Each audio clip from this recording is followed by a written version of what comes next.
Et au bout du bout, les victimes se retrouvent avec finalement un deuil très difficile à faire parce qu'il n'y a jamais de responsabilité établie. Voilà.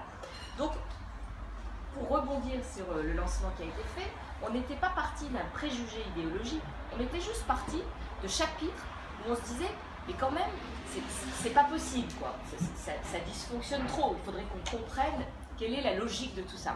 C'était une démarche de journaliste avant, voilà. Pas une démarche d'économiste, de chercheur intellectuel, c'est une démarche de journaliste, donc fondée sur l'observation du phénomène qui dysfonctionne, et après on a essayé d'en tirer une réflexion. Alors on a essayé un peu d'en tirer une réflexion, mais pas aller au bout, parce que nous on ne se considère pas comme des penseurs, je ne sais pas comment il faut dire, de la réforme de l'État. Il y a plein d'organismes qui font ça beaucoup mieux que nous, il y a eu des bouquins intéressants, il y en aura d'autres.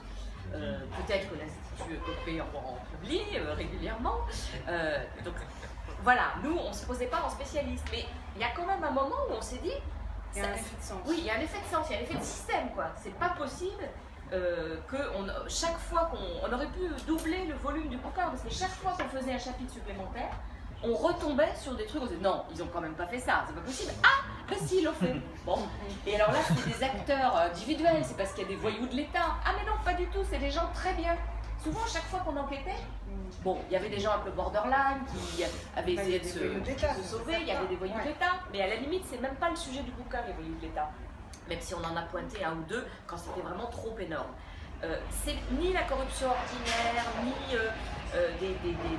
l'incompétence, on va dire. Non, c'est pas uniquement ça. C'est parfois l'arrogance de la caste dominante de la haute fonction publique. C'est le sentiment que de toute façon on ne peut pas faire autrement, donc allons-y, et puis voilà, on verra plus tard. C'est le sentiment que le mandat politique est un mandat de court terme, n'a pas les mêmes exigences que le mandat de long terme, qu'est le fonctionnement de l'État.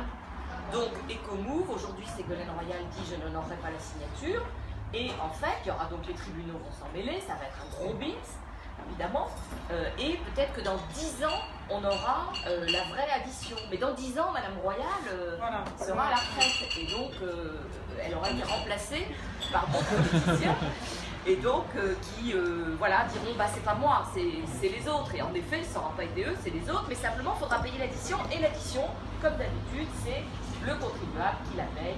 Donc l'État, c'est nous, ça on a compris, mais c'est pas nous qui décidons. Voilà. Oui.